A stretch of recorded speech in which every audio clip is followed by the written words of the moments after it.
स्वामी समर्थ. नमस्कार मित्रांनो. पिंपळाच्या झाडाला पाणी अर्पण केल्याने कोणते पुण्य मिळते हे आपण सर्पाच्या उद्धाराच्या या महान कथेद्वारे जाणून घेऊया. समुद्राच्या खोलवर असलेल्या क्षीरसागराचे दृश्य खूप दिव्य आणि सुंदर होते. क्षीरसागरात लाटांच्या मध्ये भगवान विष्णू शेषनागाच्या पलंगावर आरामात बसले होते. त्याचे निळे शरीर दिव्य आभा पसरवत होते. त्याच्याजवळ देवी लक्ष्मी यांचे पाय दाबत होती. सर्वत्र दिव्य प्रकाश होता आणि वातावरण शांत. संगीताचा आवाज घुमत होता. दरम्यान एका पवित्र मार्गाने आकाशातून देव ऋषी नारदजी तिथे पोहोचले. नारदजी आले. त्यांच्या हातात त्यांची दिव्य वीणा होती आणि त्यांच्या चेहऱ्यावर चिंतेच्या हलक्या रेषा होत्या. भगवान विष्णू नारदजींकडे पाहत म्हणाले, "ये नारद, तुमचे स्वागत आहे. असे दिसते की तुम्ही थोडे चिंतेत आहात. काय झाले? तुमच्या प्रवासादरम्यान काही अनुचित घडले आहे का?"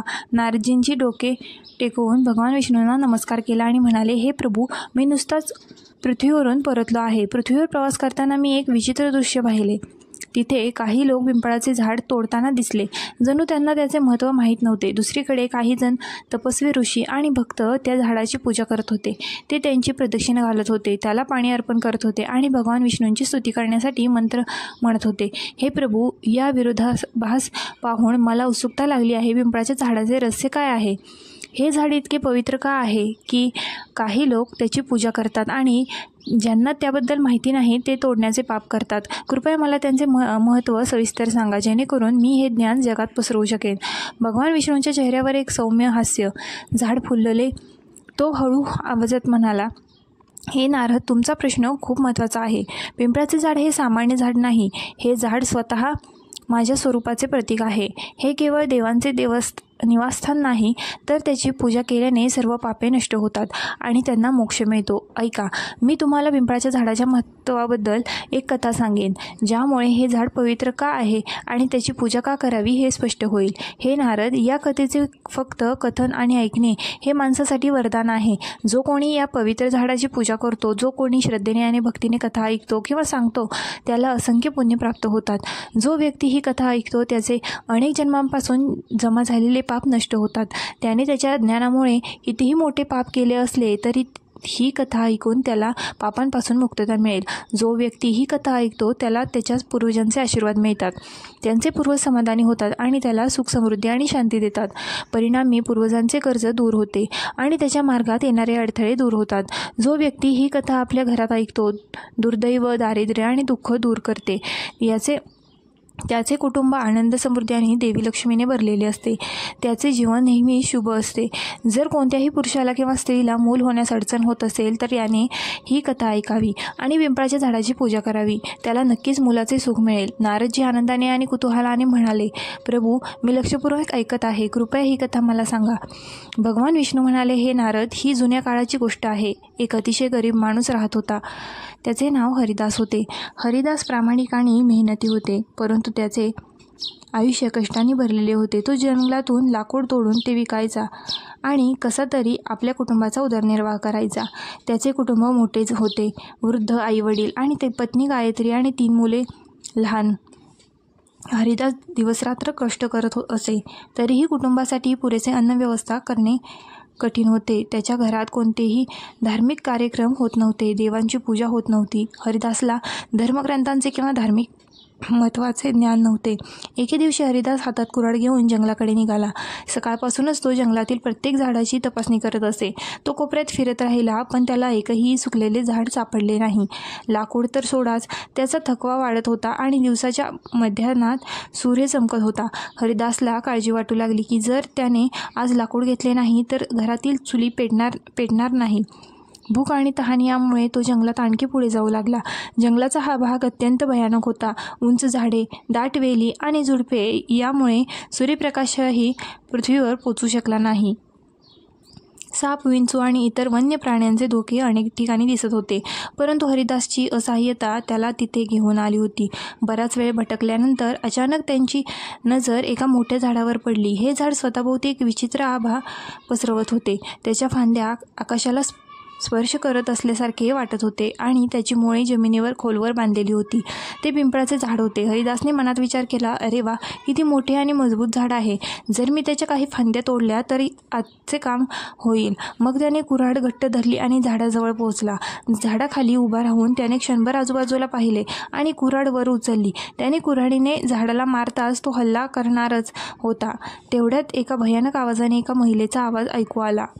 अरे यार, थांब, तू काय दुष्कृत्य करतो आहेस? हरिदास घाबरला आणि त्याने आजूबाजूला पाहिले, पण त्याला तिथे कोणीही दिसले नाही. पुढच्या क्षणी झाडाच्या खोडाजवळून एक भयानक काळा साप दिसला. त्या सापाचे डोळे जणू काही त्यांच्यात आगीच्या ज्वाळा जळत असल्यासारखे चमकत होते. हरिदास घाबरून मागे सरकला. साप हळूहळू त्याच्यासमोर येऊ लागला. तो आता साप राहिला नव्हता, तर एक सुंदर स्त्रीचे रूप धारण केले होते. ही सामान्य स्त्री नव्हती, तर एक नागकन्या होती.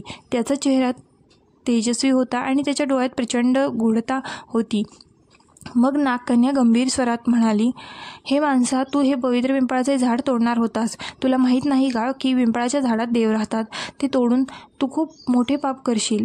हरिदासाचा श्वास वेगवान झाला. तो घाबरला आणि थरथरत्या आवाजात म्हणाला, हे देवी, तू कोण आहेस आणि तू माझ्या मानवी आवाजात कसे बोलत आहेस? मी यापूर्वी कधीही असे काही ऐकले नाही. कृपया मला सांगा की तू कोण आहेस आणि हे झाड इतके खास आहे का? मुलगी हसली आणि म्हणाली, हे माणसा, मी हे पिंपळाचे झाड तोडणार आहे. मी झाडाला रक्षक आहे. माझे नाव नागिनी सुरसा आहे. हे झाड मला खूप प्रिय आहे कारण मी या झाडात राहतो. पण या झाडाशी माझा हा संबंध केवळ या जन्माचा नाही, तर एका जुन्या कथेचा परिणाम आहे. ऐका, मी तुम्हाला माझ्या मागील जन्माची कहाणी सांगतो. असे म्हणत नागकन्या सुरसाचा चेहरा गंभीर झाला. तिच्या डोळ्यात भूतकाळाचे एक खोल रहस्य चमकले. हरिदास आश्चर्याने आणि कुतूहलाने तिच्याकडे पाहू लागला, कारण हे सर्व त्याच्यासाठी खूप अद्भुत आणि विचित्र होते. नागकन्याने तिचे कथन सुरू केले. तिने एक दीर्घ श्वास घेतला आणि हरिदासाकडे पाहत म्हणाली, अरे यार, माझ्या मागील जन्मात माझे नाव सुमती होते. माझा जन्म एका प्रतिष्ठित वैश्य कुटुंबात झाला. माझे वडील एक श्रीमंत व्यापारी होते आणि त्यांनी माझे लग्न मोठ्या थाटामाटात केले. माझे लग्न एका धार्मिक आणि ज्ञानी वैश्य मुलाशी झाले होते, ज्याचे नाव धर्मपाल होते. माझा नवरा स्वभावाने खूप धार्मिक होता आणि तो धान्याचा व्यवसाय करायचा. त्याचे जीवन साधे होते, पण तो चांगल्या कर्मांमध्ये मग्न होता. पण मी त्याच्या गुणांच्या पूर्णपणे विरुद्ध होते. माझा स्वभाव खूप स्वार्थी आणि गर्विष्ठ होता.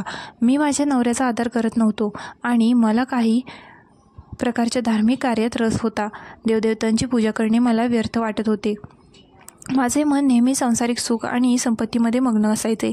माझे पती मला समजावून सांगत असत की आपण जीवनात पुण्यकर्म केले पाहिजे आणि देवतांची पूजा केली पाहिजे, पण मी नेहमीच त्यांच्या शब्दांकडे दुर्लक्ष केले. आमच्या गावाजवळ एका ऋषीचा आश्रम होता. तो आश्रम शांत, पवित्र आणि निसर्गाच्या कुशीत वसलेला होता. तिथल्या वातावरणात एक अलौकिक शांतता होती. ऋषीने त्यांच्या आश्रमात अंगणात एक लहान पिंपळाचे झाड लावले होते. गावकरी तिथे बसून नृत्य पाहत असत. ते नियमितपणे पूजा करण्यासाठी येत असत.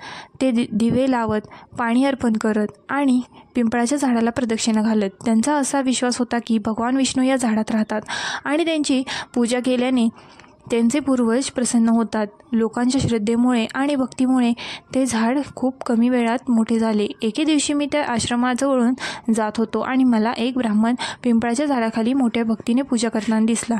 तो झाडाखाली पाणी अर्पण करत होता आणि मंत्र म्हणत होता. हे दृश्य पाहून मी मोठ्याने हसायला लागलो आणि तो कठोर स्वरात म्हणाला, हे ब्राह्मण, तू मूर्खासारखा या झाडाची पूजा का करत आहेस? हे फक्त एक झाड आहे. त्याला फळे किंवा फुले येत नाही. हे झाड काही कामाचे आहे का?